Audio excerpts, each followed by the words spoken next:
Everybody ready? Coming up on this edition of Carolina Insider, Columbia's new street plans are rolling out, and cyclists want to make sure safety is always in the fast lane. There is no way to ride your bike safely from here to Irma. Plus, students, residents, and state leaders take to the streets in protest.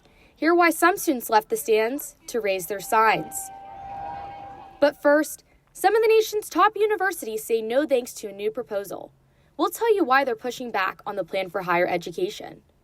Carolina Insider starts now.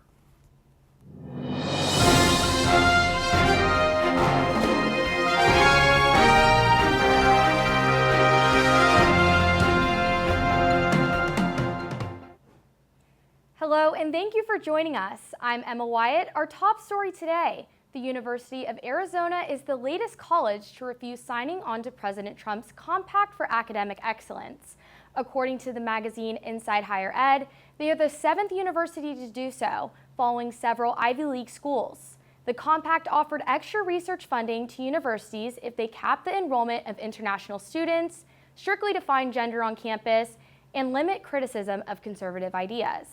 Arizona's president cited the need to protect academic freedom and merit-based funding, but acknowledged that some of the ideas in the compact deserve further thought. A nationwide protest of another kind came to Columbia this weekend. Here with that in Pure Politics is Kayla Oliver, who joins us from our newsroom. Kayla? Thanks, Emma. Well, this weekend I went to the No Kings rally in Columbia, where I saw students who chose the steps of the State House over the stands of the football game. Definitely could have been drunk by now. It's Saturday's SEC school. The weather's good. It's something just more important right now. The event ran from 1:30 to 4. It consisted of chants,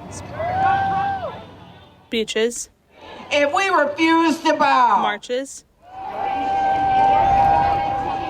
and honking while driving up Gervais Street. Some students didn't know about the rally, but then joined as they were walking by. I wish I kind of knew more about it, that it was going on today. I just saw it happening, and I was like, well, I want to come and support and see what's going on. Students who attended say it was a chance to learn more about civic engagement outside the classroom. For Carolina Insider, I'm Kayla Oliver. Thank you, Kayla. As the government shutdown continues, federally funded programs like SNAP, the food stamp program, could be affected. EBT card access could be delayed starting in November. According to a USC Instagram page, nearly half of students reported food insecurity in 2022. Students and staff who need help can turn to local resources. Harvest Food Bank provides groceries, Garnet Bites offers free student meals upon request after catered events, and the Gamecock Community Shop gives a 40-point monthly budget for in-store items to anyone with a valid Carolina card. If you walk or ride a bike around Columbia, you know about the danger that can pose. Research by Smart Growth America shows Columbia is the 12th most dangerous metro area in the country, with 43% of all of the fatal crashes involving a bicyclist or pedestrian. Carolina Insider's Ava Pereira tells us what Columbia bikers think. Everybody ready? Yes, sir. Got your helmets on? On a crisp night in Columbia, bikers like Bobby Adams gather to ride. But he says hitting the road here doesn't always feel safe. Yes, I'm not very keen on the road bikes around here. The streets aren't very safe. And the numbers back up his concerns.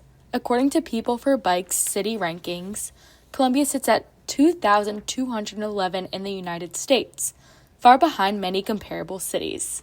Brian, the owner of Outspoken Bicycles, says the city has improved in recent years, but still has a long way to go. No, I think that it is probably more visionary at this point, but if you go back a few years, I mean, we have made big strides as far as access and, signage and, having more bike lanes. One of Columbia's biggest challenges is connectivity between roads. This is a problem with biking here in Columbia. Bike lanes start off strong, but then narrow down into nothing, forcing cyclists to merge onto ongoing traffic. When you compare Columbia's bike map in red to Greenville's in green and purple, the difference is clear. Greenville's Swamp Rabbit Trail connects neighborhoods, schools, and businesses. Columbia's bike routes often end without warning. There is no way to ride your bike safely from here to Irma. However, Columbia is trying to catch up. The hope is that Columbia's plans turn into action, making the roads safer for everyone. For Carolina Insider, I'm Ava Pereira. We've got some new updates on how Columbia is catching up on that street safety. The Safe Streets for All grant started last month and is helping the city fund its plans for the future. The project committee wants your input to find the most dangerous spots for pedestrians, bikers, and drivers alike. The deadline to advocate for your safety on the roads is November 5th. You can find the survey and interactive map at Columbia's Planning and Development website under the Ways to Engage section. Early voting is underway in South Carolina for municipal elections.